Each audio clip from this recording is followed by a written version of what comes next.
સુરતમાં હચમચાવી નાખે એવી ઘટના સામે આવી છે, જે દરેક માતા પિતા માટે લાલબત્તી સમાન કિસ્સો સામે આવ્યો છે।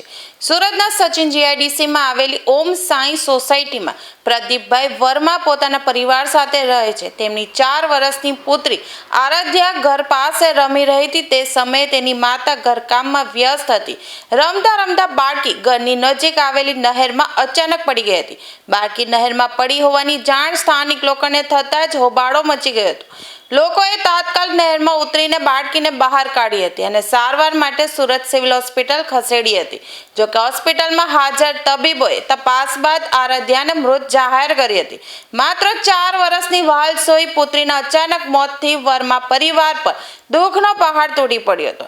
માતા પિતાનો આક્રંદ જોઈને ત્યાં હાજર દરેક વ્યક્તિની આંખો ભીની થઈ ગઈ હતી।